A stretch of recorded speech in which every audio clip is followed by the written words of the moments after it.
Thank you, Hannah. Everyone, good morning. It's such a pleasure to be here today with you.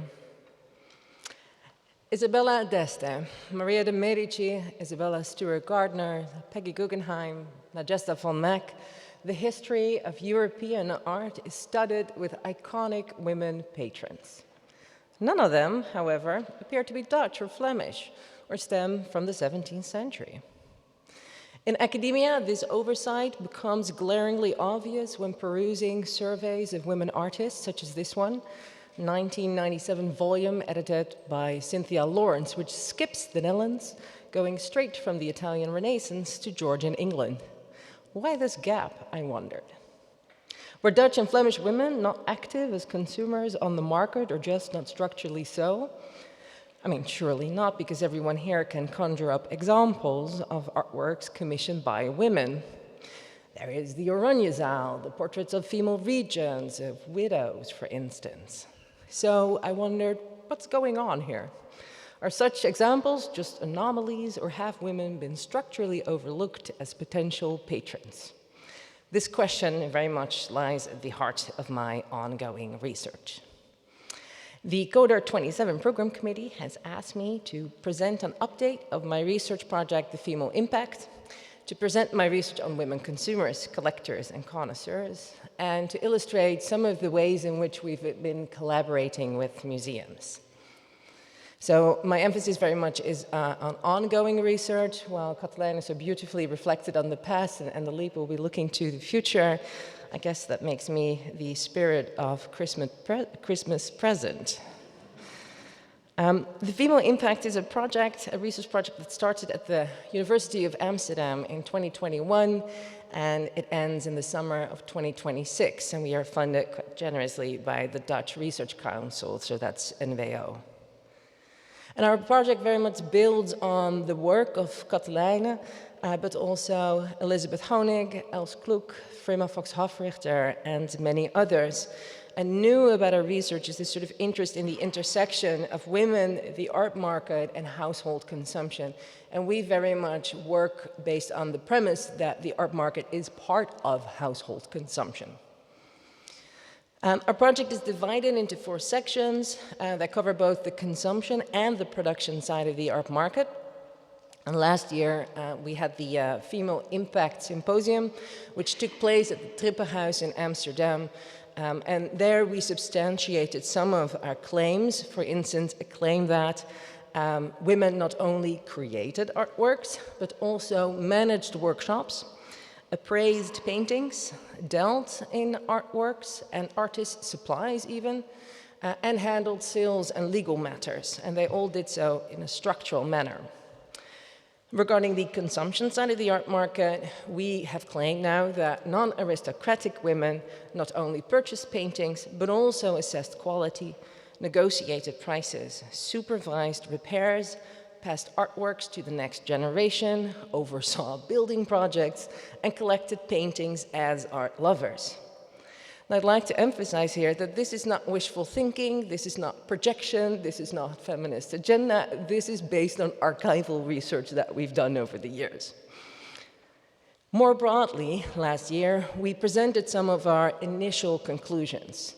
First, that women did not operate in equal numbers to men on the art market, but they were present at the very heart of the art market and pervaded virtually all of its corners. So you'll find women everywhere, just not in the same numbers. We also concluded that women are not as difficult to find in the archives as some believe, but we have mostly been blind to them. So a large chunk of our new research is based on newly discovered archival documents, but in equal measure, we've been using documents that were previously known, and we've just been skipping the passages where women come into play. And thirdly, women's lived experiences are complex, specifically from a legal point of view, because their position changed according to age, marital status, and also social class. So some of those conclusions and insights have been published already, for instance, in the book Gouden Vrouwen, which I wrote with 34 of my students. or in the NKJ volume, which I edited with Elizabeth Honig and Thijs Westijn, or in the book I wrote with Robert-Jan van der Maal on Maria van Nesse. These are already out, as are several articles and other products, but we still owe you an edited volume based on the symposium that took place last year. We hope to publish that open access in 2026. 2 dissertations, one of which will be defended this year and another one in a year or 2. And then finally, my monograph on women patrons. Should you like to be the first to know when any of this comes out, please consider signing up for our newsletter on our project's website. So within this larger project of the female impact, I've been working on a book on women as consumers, collectors, and connoisseurs. And I said I would do this in my grant application, which was very much sort of a way to get the money, not thinking I would actually be able to do it. But as it turns out, I've been able to collect more than enough material to pull the book off. It's still very much a work in progress. And Maartje convinced me to speak about it today because artworks by women artists are so rare and exceedingly expensive, which means that improving the gender balance in your museums only through women artists may sometimes just not be feasible.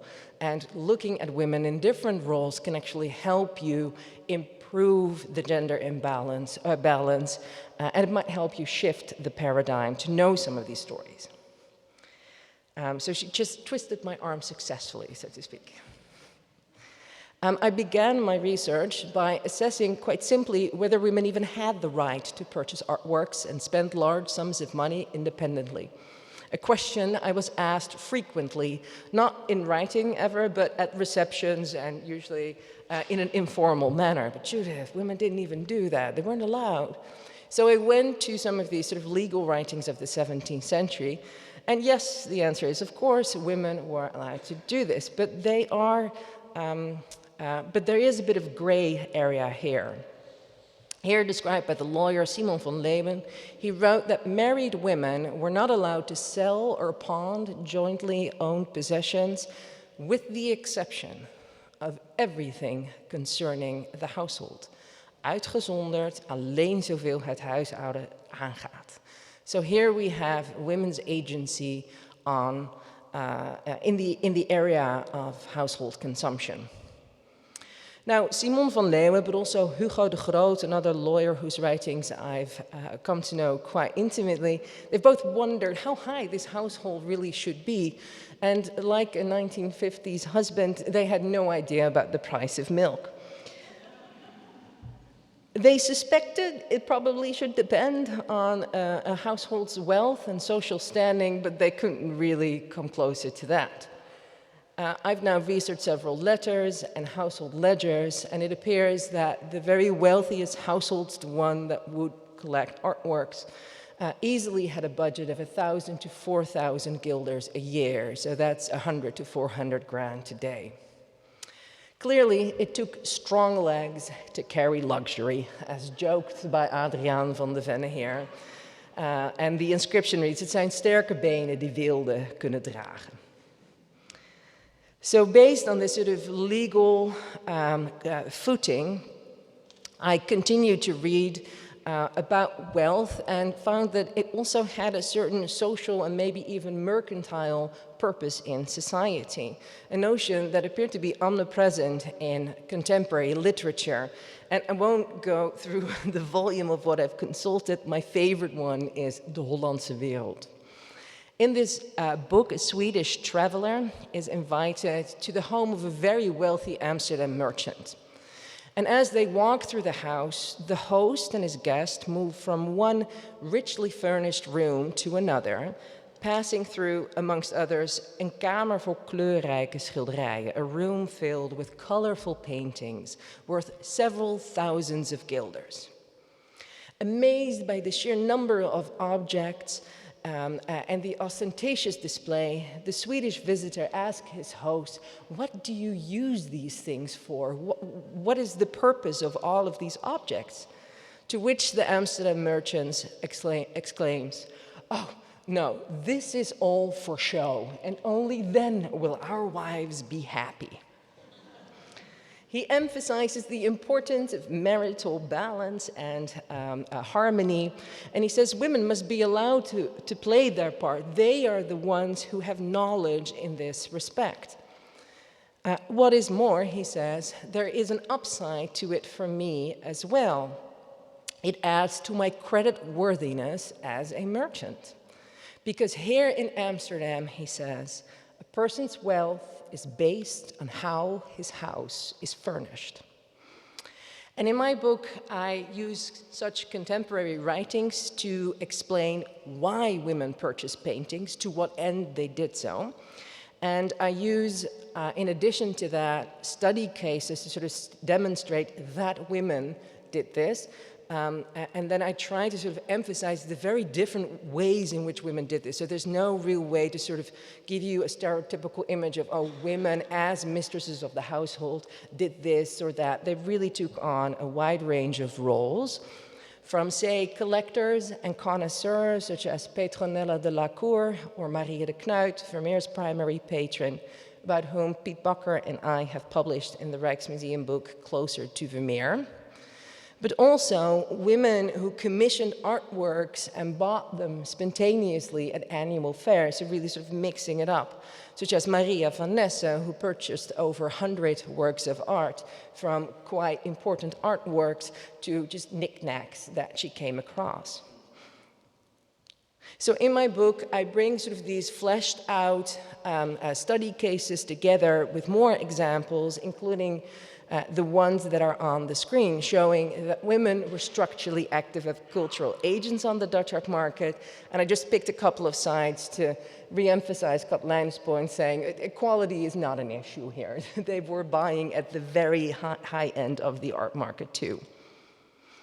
And then thirdly, in my book, I focus on archival documents because I want to demonstrate in this sort of verb-oriented method that women navigated the art market in many, many ways. They commissioned paintings and bought artworks on the open market. They had paintings appraised and authenticated. They also bequeathed paintings and wills and went to court to regain ownership of paintings and much more. And for each of the items on this screen, again, not wishful thinking, but based on new archival research. Now, importantly, I do not mean to say that men didn't do any of these things. My point is that women, at the very least, did them too.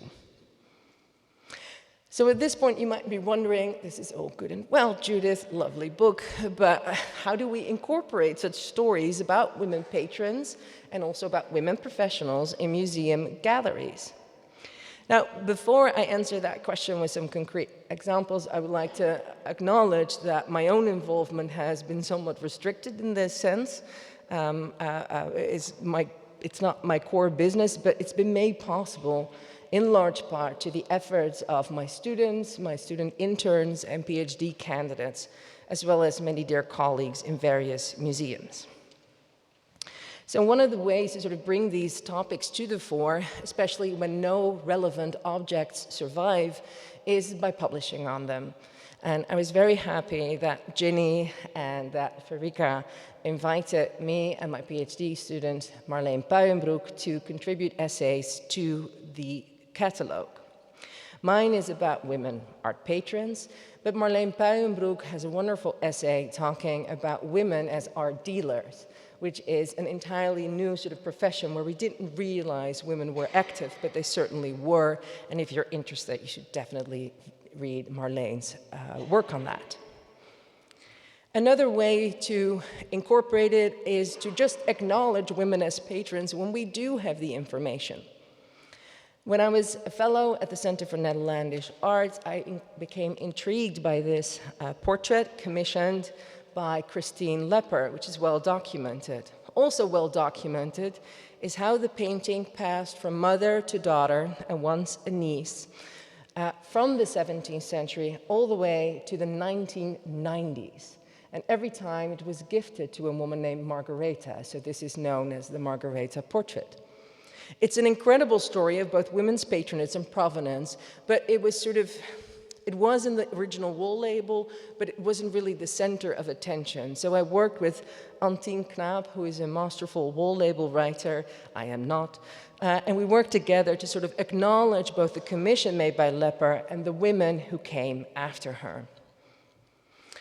Another project I've been involved in is the focus exhibition on Maria van Nesse at the Stedelijk Museum in Alkmaar, where Christy Klinkert brought to life this sort of memory book that Maria van Nesse had been writing for 25 years. Now, as is often the case in my experience, that either we have wonderful documents and no relevant objects, or we have surviving artworks and no documents. So this is sort of a thing to navigate, I think. And Christy did a wonderful job, I think, trying to get to as many objects that were close to Maria van Nesse, such as the portraits of her sister, mother and brother-in-law, but also objects that were so detailed in their description in the memory book written by Maria van Nesse that we were able to find objects that looked like them. So we got a little bit creative. A more sort of general way, I think, that you can all really use in museums, and many of you are already doing this, is to really challenge how we think and write about women, because often our language reveals some gendered bias. And I think there's only one person who can explain this point really well, and that's Meg Koning, a student of mine who took a course that I co-taught with Maria Holtrop of the Women of the Rijksmuseum project. And this class took place several years ago, and it was all about pendant portraits. And we sort of studied how labels of pendant portraits favor the men, and with the women it's often about the dress or the frame or the artist, never about her. And Meg Koning will show you how that might be done differently.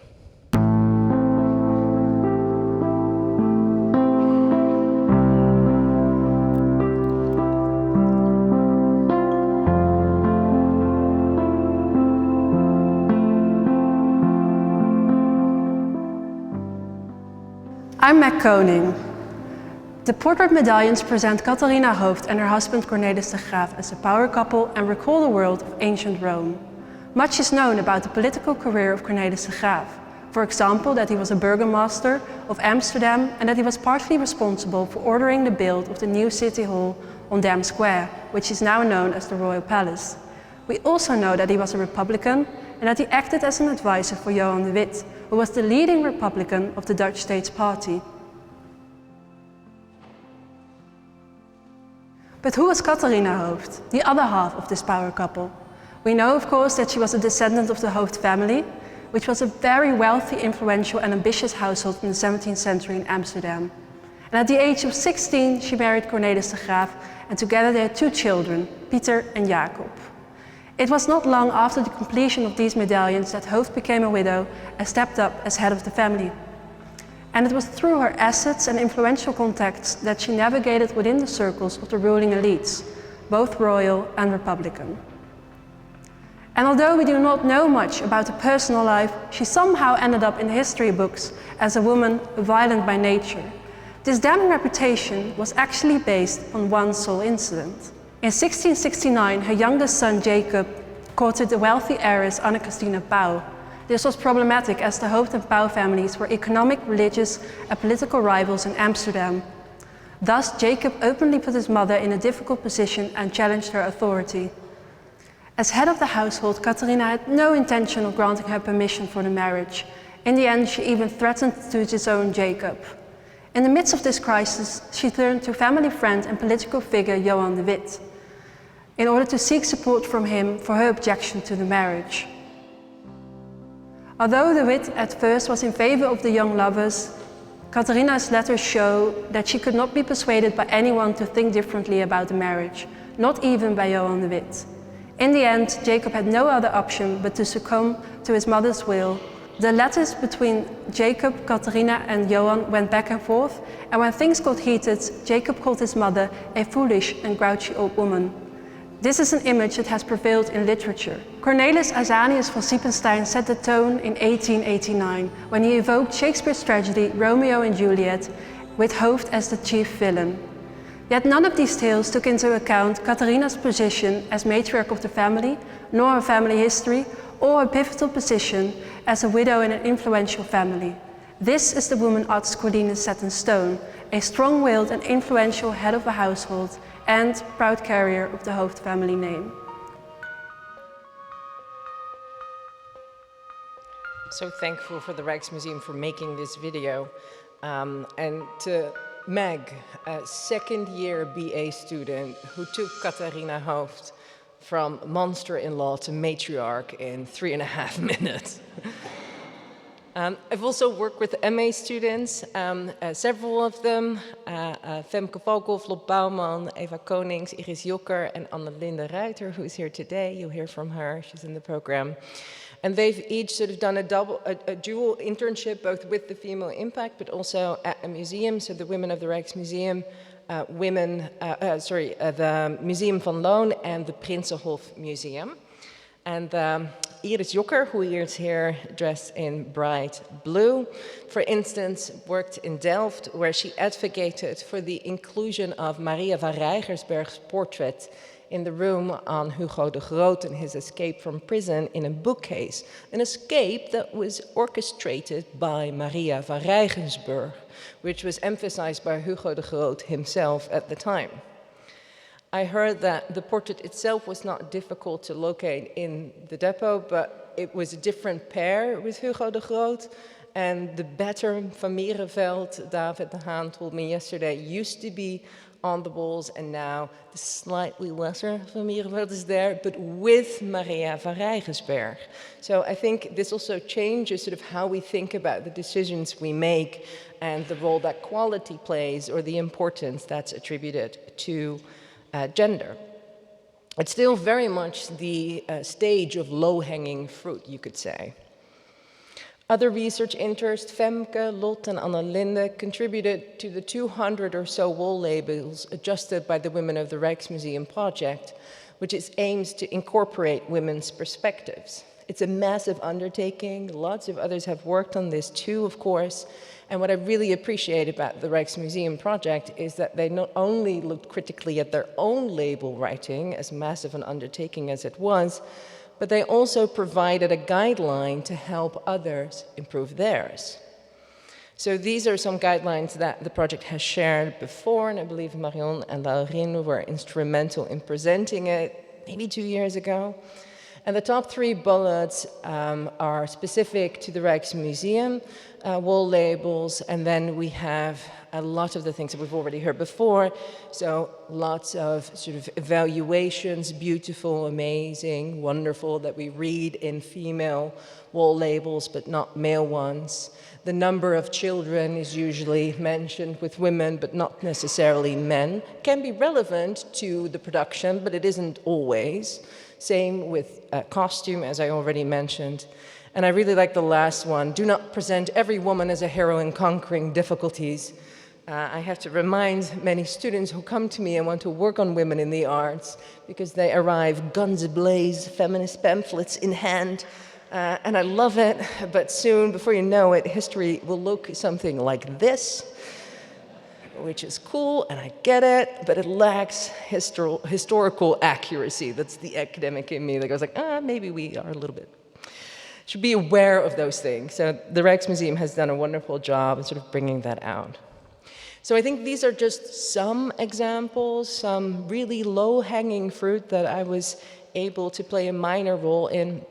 There's still collaborations ongoing between my project and other ones and the museums. Just last week, the Mauritshuis released a video on the pearl with the coral earring on International Women's Day. And more collaborations are coming, such as with the Frans Hals Museum, maybe with the Mauritshuis, but those are stories for another day. So in closing, oh, sorry. I did that. That was my tone of voice. I don't know why it went up. In closing, I hope to have shown it pays to think beyond those women artists, important as they are, and to acknowledge women in other roles, such as that of the consumer, collector, connoisseur, and so forth. It simply just opens up some opportunity, and it gives a little bit of breathing space to this idea of gender imbalance. And what I find important, it makes history richer and more historically accurate.